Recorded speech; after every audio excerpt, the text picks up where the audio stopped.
Hey, I'm Zach. And I'm Jesse. And you're watching In Depth On Now You Know.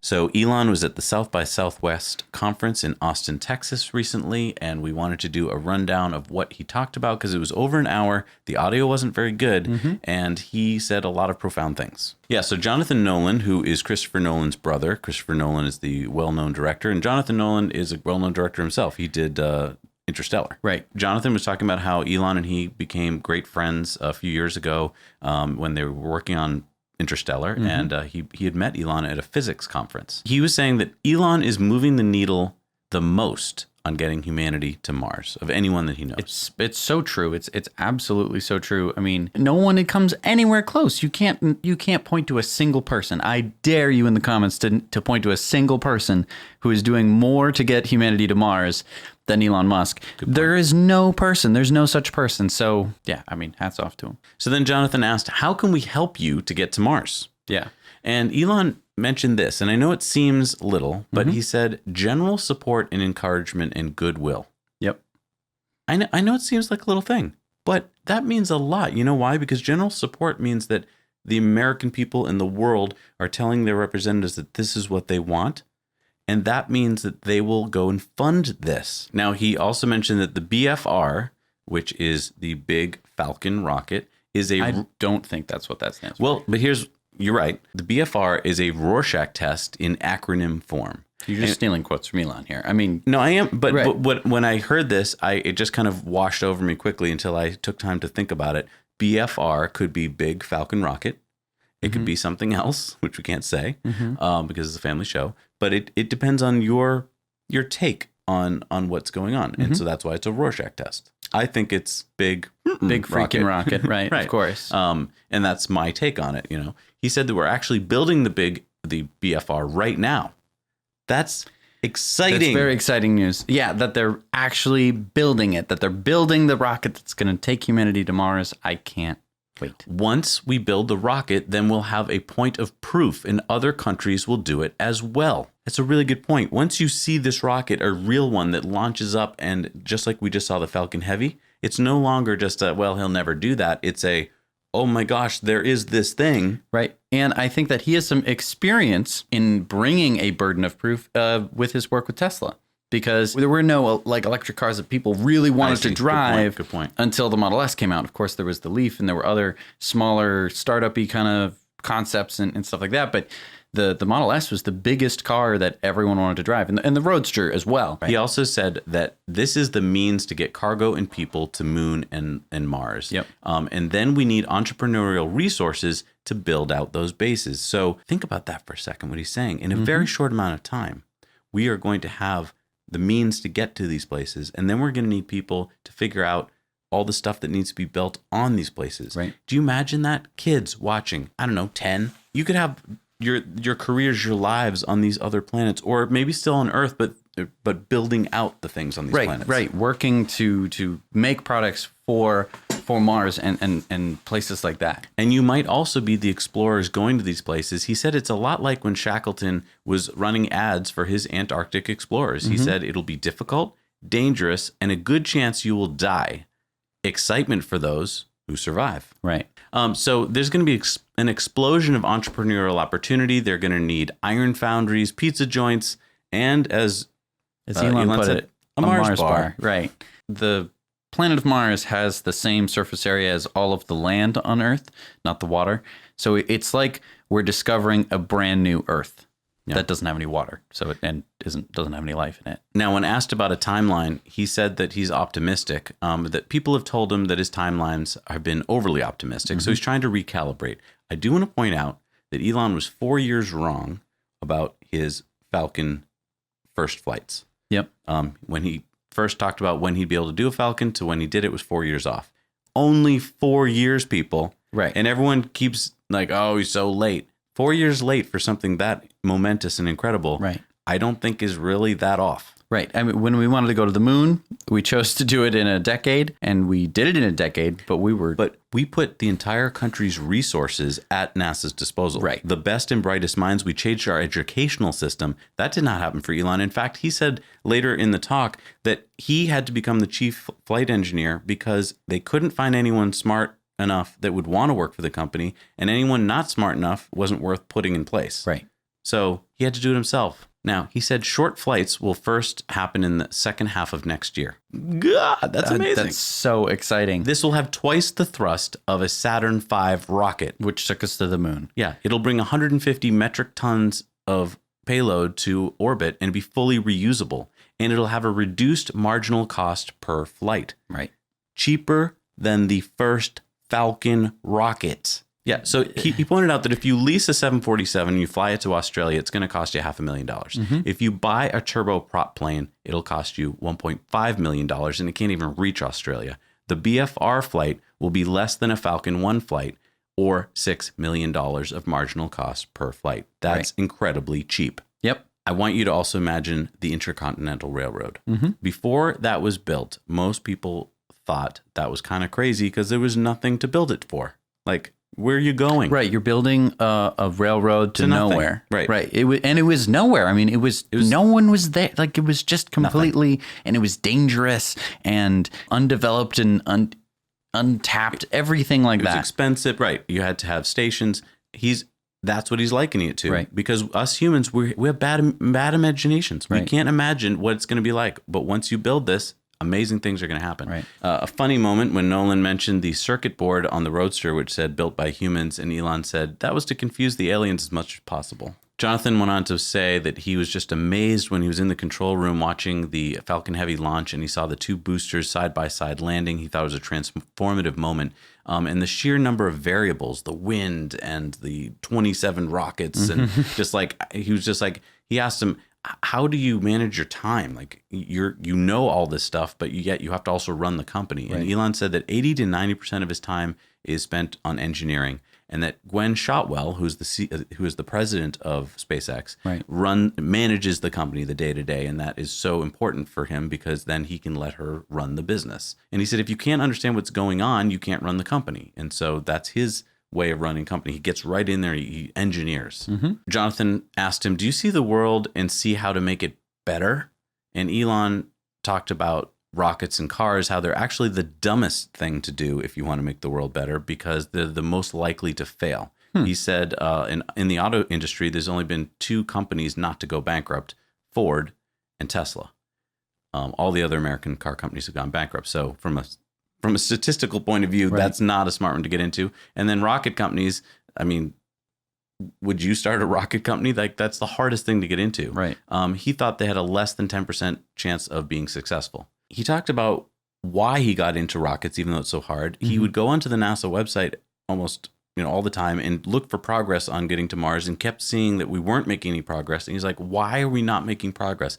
And then here's just an amazing game-changing moment for me. He looked at first engineering principles. He got books on rockets, mm-hmm, and he started to study, why are rockets getting more expensive instead of less expensive? And he said, okay, the space shuttle. Everyone says the reason why you can't reuse rockets is because the space shuttle is getting more expensive. Therefore, reusable rockets means more expensive. And he said, no, the space shuttle, yes, that lands, but the big rocket that gets it into space is thrown away. So we've actually tricked ourselves into thinking it's a reusable rocket. It's not. We went on the wrong path back in the Nixon era, in my humble opinion, with going down the space shuttle era way. I think that we should have gone the Saturn V way. Mm-hmm. That is what Werner von Braun wanted. He designed the Saturn V to get us to Mars. He over-designed it. Right. Exactly. And basically tricked everyone into being like, yeah, this is what we need to get to the moon. Let's build a bunch of these. And then he wanted to get to Mars, which is inspiring. I mean, Elon's first plan was just to build not just. He wanted to build a greenhouse on Mars, right, and inspire people to go to there, Mars. Right. That was his whole plan. But then when he looked into it, he's like, we can't even afford to do this because rockets are so expensive now. Right. And so that got him on this whole thing of, well, why can't we reuse rockets? Everyone says you can't. Why? And as he looked at the physics, he said, well, there's no reason. It's hard, but it's not impossible. Right. And Here's a guy who didn't grow up he didn't know anything about rockets. Right. He read books, Right. and he became the chief flight engineer. It's just mind-boggling to think about that, all because he just wanted to do it. Another interesting thing, in 2002, when he started SpaceX, he invested his own money from PayPal.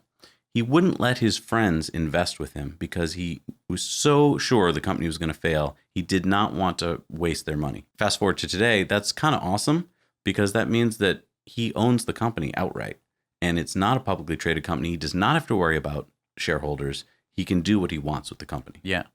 Kind of a jerk though too, because now all of his friends didn't get to invest like right when they really would have liked to. That's a good point. I mean, if I knew Elon and he was like, no, it's not gonna work, I'd be like, I'm doubling it. Like, like if you think it's not gonna work, I mean, I'm going in. But do you realize how close he came to bankruptcy? So in 2008, it was a brutal year, as he pointed out here. He said we had 3 consecutive failures of the Falcon rocket.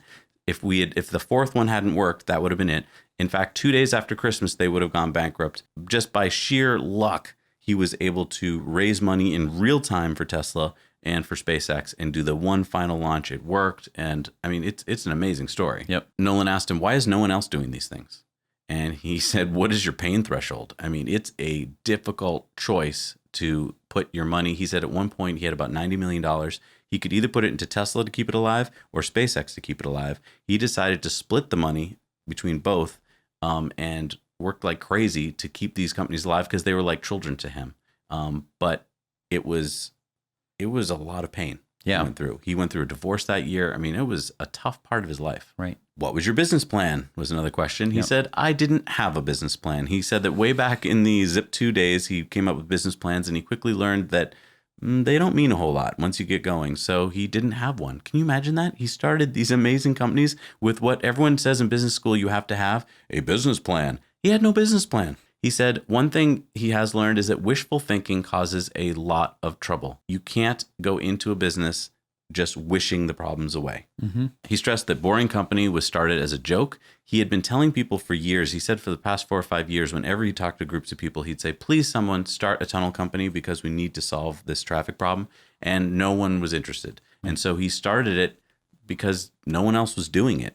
And he spends only about 2% of his time on it. He built the first tunnel outside of his window at SpaceX so that he could watch the progress taking place. And the whole idea is to try and get this electric tunnel boring machine to be as efficient as possible. Right. Just keep breaking down the principles, figuring out what you can replace or change to make it as efficient as possible, which will make it cheaper and faster. Some little insight into the naming of Waiting for Godot, which is the name of the first boring machine. They ordered it and it took forever to arrive. And so that is where the name came from. They were waiting for Godot. I see. Also, he wanted to thank anyone who bought our flamethrower. He said, you will not be sorry. Or maybe you will. It will not be boring. So yes, all the money from this company is raised through merchandising, the hats, and the flamethrower, which we are getting very soon. Yeah. Would you want your neighbor to have a flying car? And this is what led to the whole question of why tunnels, why not flying cars? And if you think about that for a second, you want a flying car. Right. But you don't want your neighbors to have one. Right. And your neighbors don't want you to have a flying car. Right. Just think about your neighbors for a second. Think about your neighbors. They don't want you to have a flying car. They would rather you don't have a car at all. And about 20% of his tweets might have to do with the Boring Company, but he said he only spends about 2% of his actual time on it. Let's talk about AI. I want you to understand AI here, and I think Elon does too. He said that very smart people, the experts in the AI field, are plagued by this problem. Smart people don't understand what they don't understand. They are fundamentally flawed. They think they're smarter than they are, so they dismiss these AI problems because they can't comprehend that computers are going to be able to neural net artificial intelligence their way into superintelligence. Right. So when we say, oh, we're going to always have to watch over these computers, that's because we can't understand how powerful they're going to be. He's urging us to think about these computers like nuclear weapons. You would not hand out nuclear weapons like candy.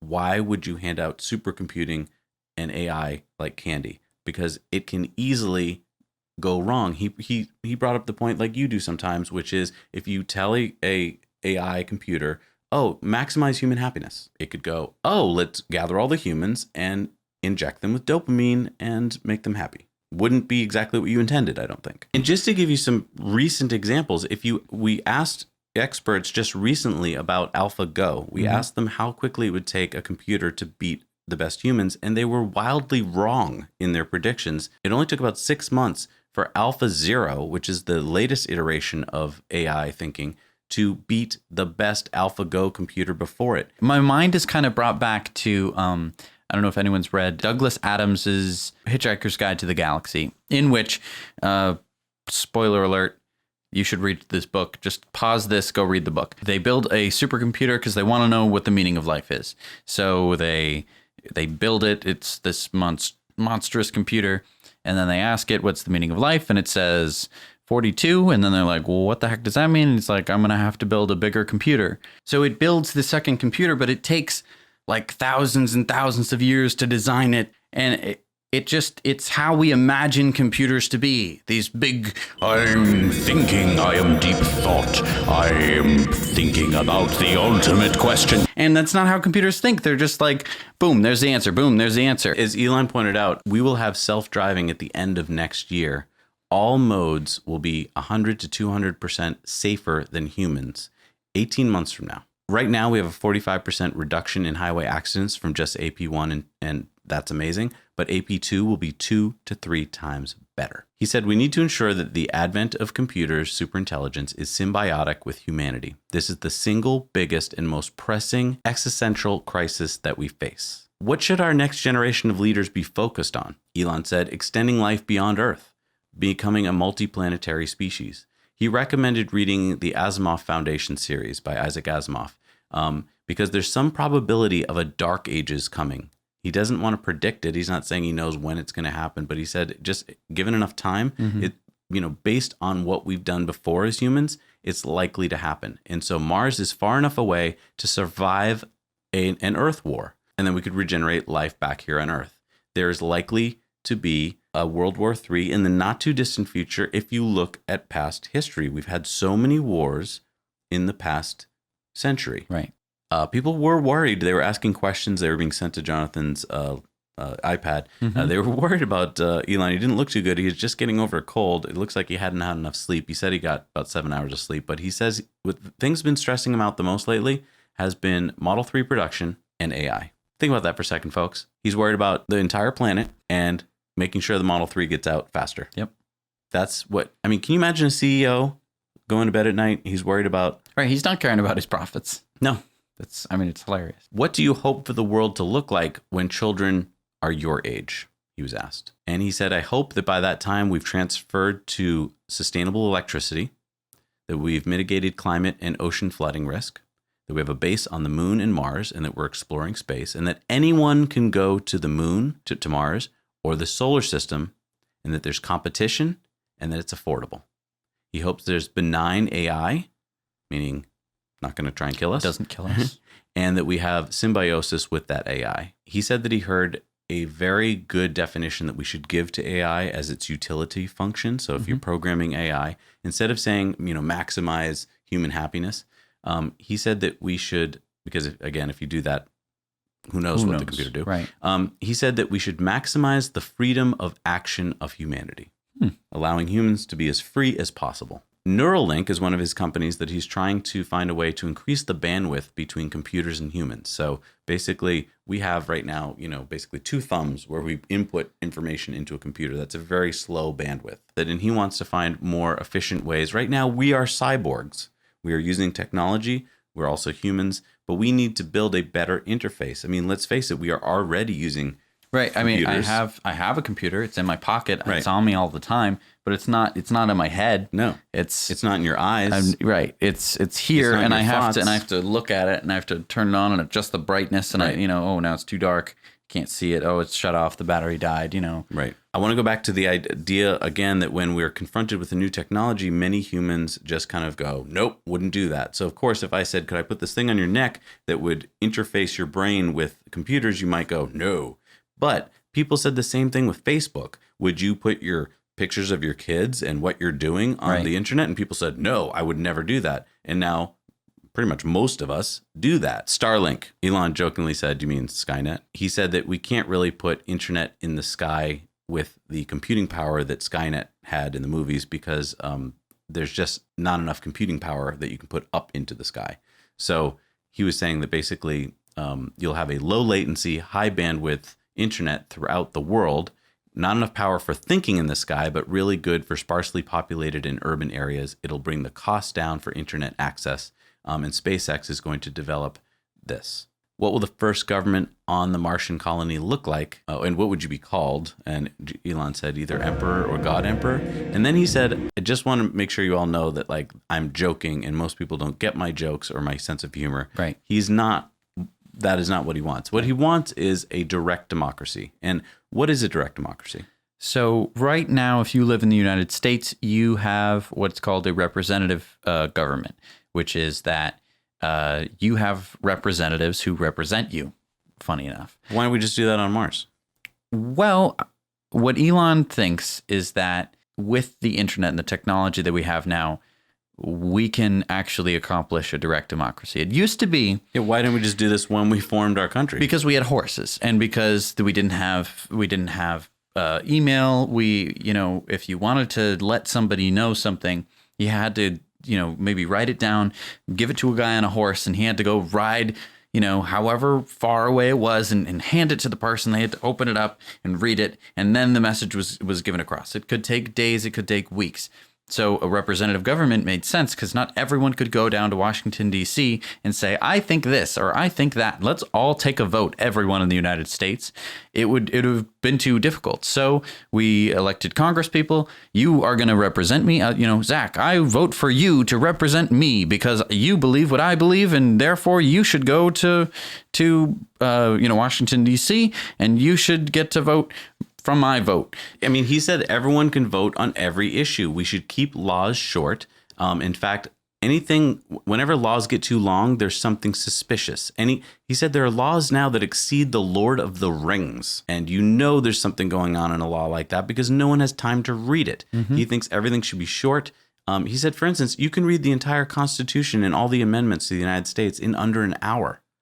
And that runs our entire country, and it always has. Yeah. So Elon said it should be easier to remove a law than to create a new one. It should take about 60%, let's say, of the vote to create a law, and then it should be 40% to remove it. He kind of likened it to Gulliver's Travels.